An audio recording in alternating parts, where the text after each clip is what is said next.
Howdy folks, Doc here with Last Best Tool. And today let's talk headlamps. I've noticed a couple other tool channels have recently got a headlamp or two to either test or they bought them. And they made some comments about the headlamps that I thought, wow, I should really add a little bit to this, this bit of knowledge that's out there. Obviously you can go to camping and climbing websites and YouTube channels to learn more about certain headlamps, but I thought I'd go over just a few of the basic differences and what you get for a higher price.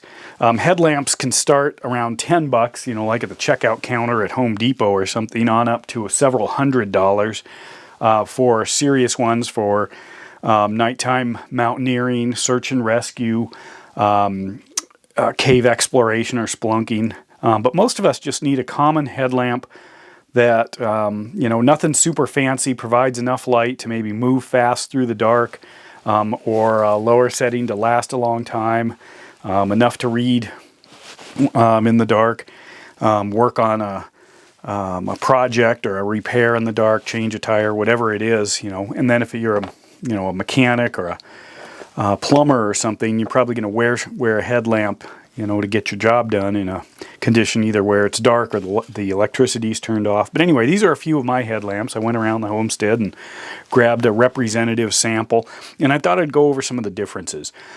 First of all, I'm going to start out with this guy here. This is a Fenix, and this particular one is the HM50R. And I love this thing. They have a new update for it that I don't like. They've changed a feature on it that I think is ridiculous. But anyway, what it is, it's a very simple light, very small. Hit the button once, it gives you that green indication of the battery level. Hit it for a few seconds, hold it on, and it turns on.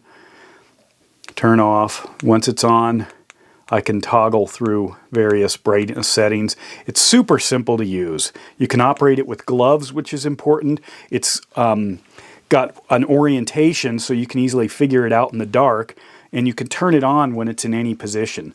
Now, you can see that it rotates inside this rubber collar as part of the headlight or the headband. I love that because it allows me, if I wore it around my neck, I could turn it up like this. If I have it on my head, it might be straight. If I'm using, trying to read or some fine motor work or first aid or something, I can actually turn it down. And then of course I could pop it off and it becomes kind of a standalone old school 90-degree flashlight. What also happens here is it's got a rechargeable port, so this uses a micro USB, so I can always top it off before any adventure. But when I crack it open, what's inside this is actually just a rechargeable shaped CR123 battery, and I could actually just drop another one, you know, a regular one from the grocery store in, or I actually have a couple extras of these with a charging port so I can keep them charged up. What I like also about this simple design is I can easily swap the batteries in the dark. Now if your headlamp, if you use it up, it's dark. And so if you have a real complex way that you've got to open it up and then find some way to crack it so you can get at the batteries, like this Milwaukee, maybe there. Anyway, I can't do it very easily. And then, of course, once I have it open, I'm going to have to be able to, let me do the black diamond, it's a little easier. Here's the black diamond flashlight, another nice one.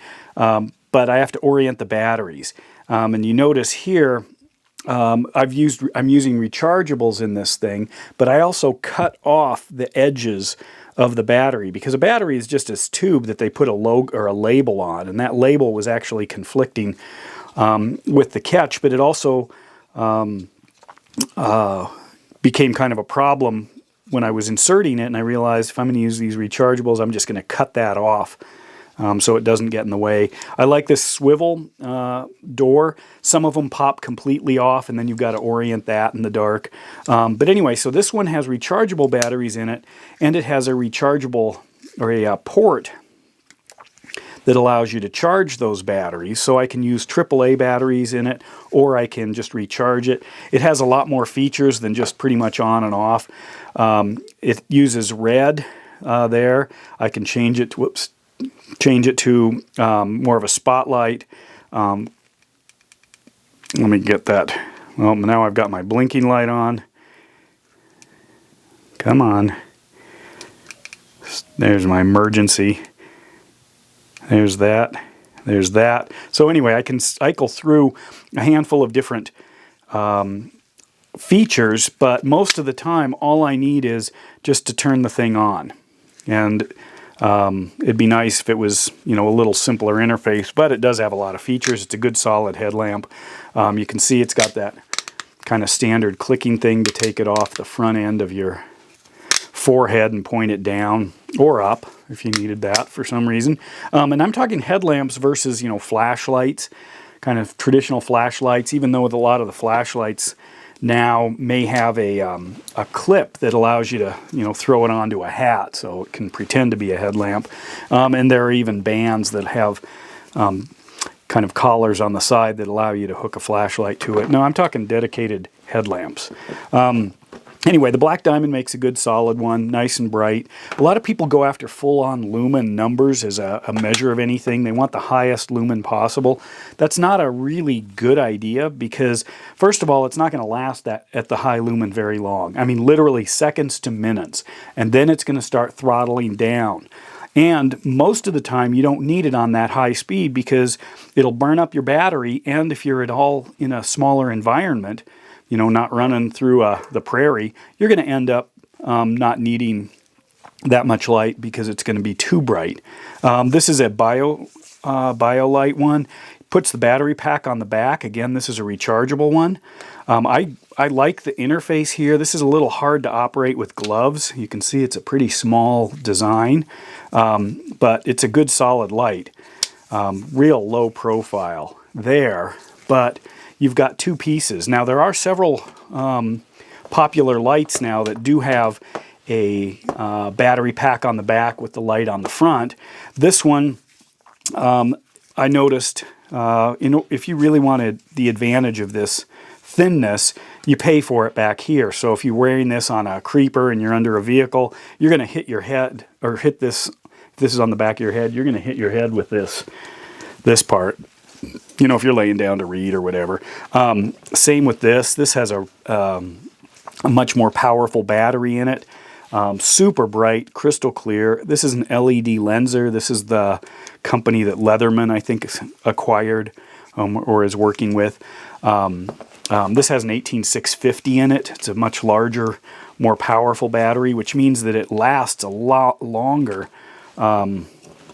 You can see this guy here. It lasts a lot longer, especially on lower speeds, but it also gives you a really impressive beam if you need it. This one also has this ability to focus by rotating it, so I can concentrate the light. It's pretty easy to operate with gloves on. Now, I think that's important because some of the lights, you know, like this one, actually are a little tough, you know, to move it. You're moving it on your head, or you're, you know, if it's out and you want to turn it on, you might flick it back in while you're trying to turn it on. Or this one, you know, where's the button? You know, this is right at the top. It should be easy to find, but you have to be able to grab the light to push. Otherwise, you'll just shove it down on your head. This one's side to side, which to me is a more natural way of grabbing the light.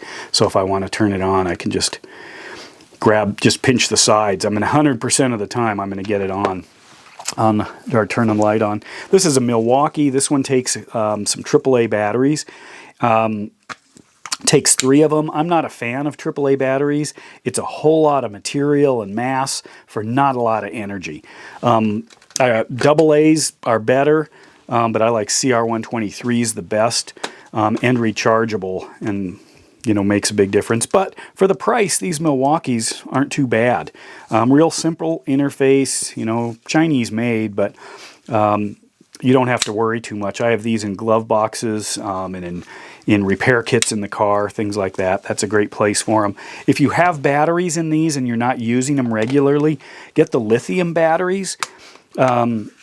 Now, the lithium batteries cost more, but they last a lot longer. I've had this for a long time, and you can see it expires in 2036. That's probably when I'll expire too, I imagine. But anyway, I think that the benefits of the lithium, if you're not using it a lot, are definitely worth it. That's a long shelf life and great cold weather operation. Doesn't have more juice in them, really. The other thing is they don't corrode over time, whereas the alkalines are known for corroding. A couple other things real quick about headlamps. When you wear them, they've got to be snug enough. Some of the heavier ones like this, it pulls on both sides, so you really have to have this thing tight. If you're going to wear a helmet or a hat, that changes the dynamic a little bit. You want to make sure that it works. But sometimes having a super lightweight one makes it a lot easier, just simply because it's not pulling on you. So there's a trade-off. Do you need the high power, or is it just, for that in case, like, people in big cities in the south that have four-wheel drives for, that one day a year that it snows or something. That's where I like this. It's a lot easier to use, but it doesn't have very many features. And some people really like the red for preserving their night vision. This has red. This one has red. The other thing with the lights is how easy can you turn them on. This actually does have a lockout feature. A lot of these, there is a sequence that will lock it, so you can't turn it on easy without maybe holding the power button for 10 seconds or something like that, so you don't pull it out of your pocket or pack or whatever and it's burned out already. Anyway, there are lots of great headlamps. I really encourage people, if you don't have a good headlamp, try a good one, because some of these inexpensive ones, they're heavy, they don't fit very well, they've got substandard materials in the, cost cutting basically in the band. The operation is a little funky. A lot of people, pull them off their head to try to turn them on. And operate them with your work gloves or your, winter gloves or whatever. And then, make sure it has the lumen size, the lumen rating that is most useful to you. A lot of times I use these on their lowest or second to lowest setting most of the time. I'm not out, searching for targets in the middle of the night or something like some video game. Instead, I'm trying to read, or work on something that's, 2 or 3 feet away at most. And you don't need a blinding light for that. That's where, I think the flashlights really shine. But you want it bright enough. My cutoff is I've got to be able to jog through uneven terrain with it. So it has to, on its maximum, has to be able to be bright enough that I can easily jog through terrain, and that's honestly around 200 or more lumens, which isn't that much. But if I crank one way up, I think this one's at least 500. That seems to be a high end right now. This one, I can't remember, I think maybe around 3 now. The new one might be 5. Oh, by the way, the feature they took away with this is the lowest setting, and I love these moonlight settings. Same, even though this is a EDC that pumps out 500 lumens, the first setting is 5. Not a lot of light there, but that's the one I use the most. So make sure that you get the lumen setting that you can choose, because a lot of them don't go low enough. Anyway, I hope some of this was helpful. I'll put a couple of links in about some of these lights, but there's a million of them. You get what you pay for, get some quality. Think about rechargeables, because you can always head out with a new one, a new battery basically. But if you can swap the batteries, that's even better for longer duration use. And with that, Doc out.